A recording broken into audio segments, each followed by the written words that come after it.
Bienvenue dans notre série intitulée Introduction à l'économétrie avec le logiciel R. Dans cette séance, nous allons voir comment importer les jeux de données ou bien les fichiers TXT sous R. Alors, importer un jeu de données est l'une des premières opérations qu'on exécute lorsqu'on débute sous R. Pour cela, R offre des outils puissants qui permet de lire quasiment tous les formats de fichiers de données communément utilisés dans ce domaine statistique, à savoir les fichiers texte, Excel, CSV ou TXT, etc. Considérons notre exemple précédemment proposé dans les séances précédentes, qui est un fichier de format Excel qui regroupe les données sur les notes des 20 élèves. Ce fichier comporte 4 variables, à savoir les noms des 20 élèves, leurs notes dans une matière donnée, leur sexe, et la quatrième variable est une variable de type qualitatif qui met en place les mentions honorifiques de chaque élève selon une échelle graduée de 1 pour les excellents à 5 pour ceux qui n'ont pas eu la moyenne. Il s'agit d'un fichier de type XLSX. Voilà, c'est un fichier Excel. Ce fichier comporte sur la première ligne le nom des variables et en bas, nous avons enregistré le nom de la feuille que nous avons intitulée Notes. Avant d'importer notre fichier ce R, on doit tout d'abord faire recours au répertoire de travail. Autrement dit, après l'enregistrement de notre travail dans un dossier, donc nous devons tout d'abord enregistrer notre jeu de données dans un dossier, par exemple document, où nous allons choisir par exemple voilà, R, et dans ce fichier nous allons enregistrer ce fichier déjà enregistré.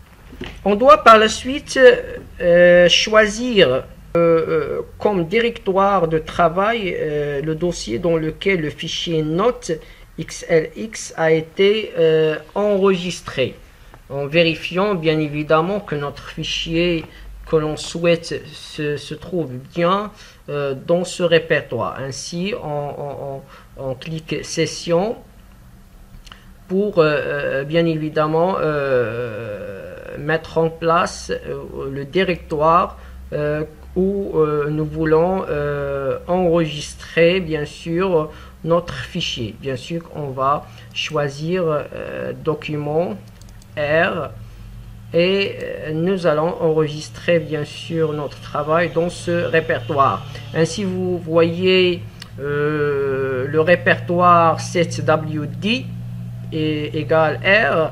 R, c'est le dossier où on a mis notre fichier Excel.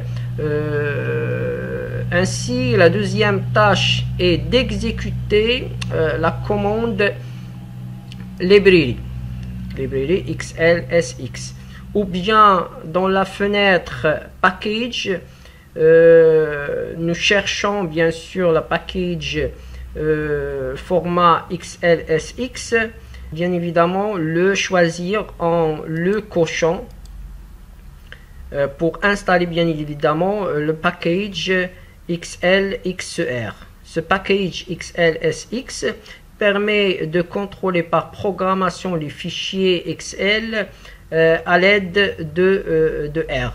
Ainsi, vous avez deux possibilités. Soit de charger le package en sélectionnant bien sûr XLX de notre fenêtre package, soit en exécutant la commande library XLSX.